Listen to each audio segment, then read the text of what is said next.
Star Wars es una de las sagas que más ha repercutido en la cultura popular y aunque no hayas visto ni una película, debe haber varios elementos, personajes o escenas de Star Wars que identifiques sin pensarlo mucho. Pero aún con la importancia que tiene no solo para el cine, sino para el mundo del entretenimiento, Star Wars hoy en día está lejos de ser una de las sagas más queridas y menos aún por el mundo hispanohablante. Pero entonces, ¿por qué es tan relevante una saga que ya no le gusta a nadie? Acompáñame a averiguarlo.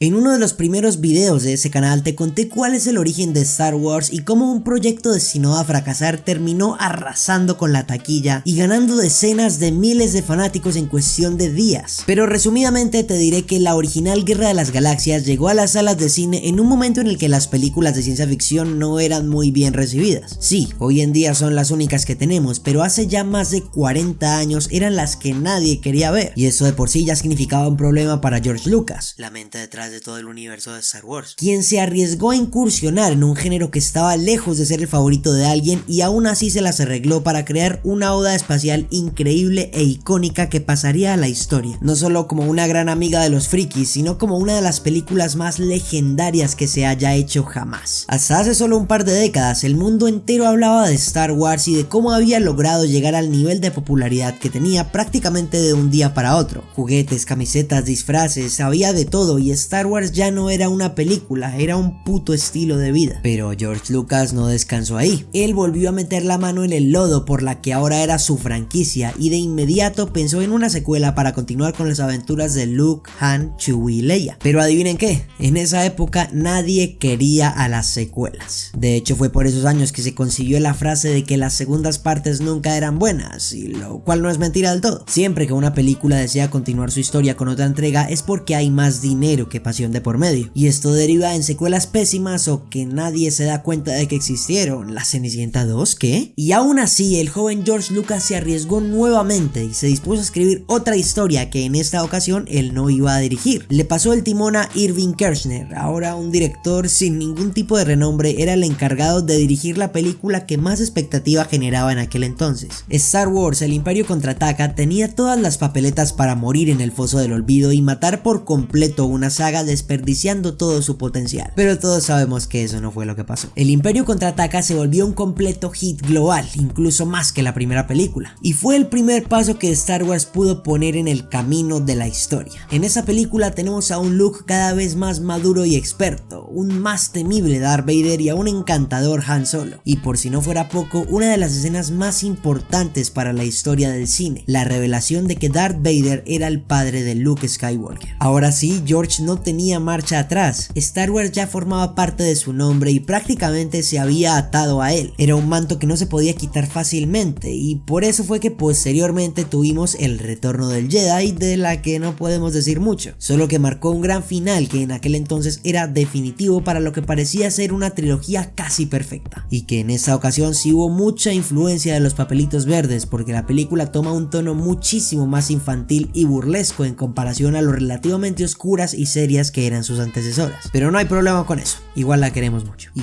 porque esta historia aún está muy lejos de terminar, por el contrario, acaba de empezar. En el año 1997 se reestrenó en los cines de todo el mundo la primera película de la saga, pero esta vez con un cambio muy llamativo, o un cambio en su título. Hace unos años la película solamente se llamaba Star Wars, pero ahora se llamaba Star Wars Episodio 4, Una Nueva Esperanza. Y de igual forma el Imperio Contraataca pasó a ser el episodio 5 y el Retorno del Jedi el episodio 6. Todo era muy confuso para la gente de la época que no tenía ni idea de qué estaba pasando y todo el mundo se preguntaba dónde estaban los 3 episodios que faltaban. La respuesta es fácil y un poco deprimente: las precuelas. George creía que aún era muy pronto para continuar con la historia de sus personajes principales, y a pesar de que siempre tuvo claro que tarde o temprano iba a hacerlo, tuvo que pasar el testigo a una nueva alineación de personajes para expandir el universo que creó y que comprendiéramos un poco más a uno de los villanos más icónicos de todos los tiempos: Darth Vader. Si consideramos la trilogía original una sola película y las precuelas como una segunda parte que vino después, sí podemos decir que las segundas partes nunca son buenas. A excepción del episodio 3, La venganza de los Sith, las precuelas y todo lo que las rodea es muy rico en argumento, pero lamentable en ejecución. Y en su momento fueron hitos completos, pues el fenómeno cultural de Star Wars había regresado después de estar desaparecido por años. Las precuelas eran la excusa perfecta para volver a ver a C-3PO, a R2-D2, a Obi-Wan Kenobi y a Palpatine, pero cuando las vemos unos años después, vemos que la sobrecarga de CGI ha hecho que las precuelas envejezcan peor aún que la trilogía original y que de la misma forma sean recordadas con más rechazo. Star Wars nuevamente había hecho historia, la primera vez por darle un lavado de rostro a un género que le desagradaba a todos, y ahora porque eran una revolución en la forma de cómo se hacía cine. Los efectos especiales de las precuelas eran la joya de su corona. Cuando en la trilogía original todo eran efectos prácticos, aquí ahora todo era digital. Escenarios, marionetas, aquí no había nada de eso. Lo único que teníamos eran pantallas verdes y modelos 3D que abusaban de su presencia, y unos años hicieron que esas películas se vieran horrorosas. Sí, fueron un éxito comercial completo, pero basta con ver un par de críticas para ver que las precuelas estaban lejos de tener la calidad y el amor que tenían las primeras 3 películas. Pero no me malentiendan, sigo pensando que las precuelas fueron una revolución y que George Lucas, quien dirigió las 3 precuelas, cambió una vez más la historia del cine. La amenaza fantasma nos presentó a Darth Maul, el que definitivamente es el personaje más desaprovechado de Star Wars, y nos dejó conocer a Anakin en sus primeros años cuando no había maldad en su corazón. Esta tal vez es la más controversial de todas, mucha gente la odia y otros la defienden diciendo que no está del todo mal, pero ya les digo yo que nadie se muere por repetir esa película. ¿Y qué decir de El ataque de los clones? Una película que es completamente prescindible, que aparte de ser fea y aburrida no le suma nada a la historia. Tenemos la etapa y la actuación más detestable de Anakin, su tedioso amor con Padme, y la película termina desembocando en Clone Wars, una serie animada que al contrario de su madrina es de las mejores cosas que le ha pasado a este mundo. Y aunque no soy gran fan de La venganza de los Sith, debo reconocer que es un punto muy alto para lo que Star Wars significa, y que se posiciona fácilmente como una de las películas más épicas de la saga, aunque nuevamente la ejecución y su saturación en todos los aspectos son un pecado. Pero a finales de los años 90 y principios de los 2000, Star Wars ya había empezado a meterse en otros medios, dejándonos novelas, videojuegos, series animadas y cómics a borbotones que querían ser conocidos como el universo expandido y el canon de Star Wars. Muchas de las cosas que salieron de forma ajenas a las películas sí forman parte del hilo primario de Star Wars, y muchas otras son simplemente leyendas que están ambientadas en el mismo mundo pero no repercuten directamente en los acontecimientos principales. E irse a otros sitios significó dos cosas para esa franquicia. La primera fue traer a más fanáticos, porque ¿cuántos de nosotros no conocimos Star Wars por la serie animada de Clone Wars o por Rebels? Pero la segunda fue que los fans se volvieron más exigentes, y ahora no todas las personas buscaban lo mismo cuando consumían contenido de Star Wars. Poco a poco se empezó a hacer más grande, menos específico, y era más difícil cumplir con las expectativas de la gente. Y bueno, luego de dejar hiladas las precuelas con las películas de la trilogía original gracias al final cerrado de La venganza de los Sith, ahora los fans de Star Wars estaban satisfechos porque conocían la historia del punto A al punto B. Todo era un círculo perfecto, y cualquiera en aquel entonces pudo haber pensado que Star Wars había llegado a su fin, pero no hemos llegado al punto C. Y qué ingenuo hay que ser para pensar que una marca de esa magnitud iba a llegar solo hasta ahí. Si la trilogía de las precuelas por sí sola no había sido un fallo enorme, a partir de aquí sí iba a empezar a verse cómo la avaricia termina destruyendo cualquier buena idea. Y más aún cuando un villano más perverso que Palpatine intercede en la situación. Pero la continuación de eso la veremos este sábado a la misma hora y en el mismo canal. Déjame un like si te gustó este video y suscríbete al canal con la campanita para que no te pierdas la próxima parte de este video de Star Wars ni ninguno de los otros videos que estoy subiendo todas las semanas. Les mando un beso enorme, un abrazo y que la fuerza los acompañe.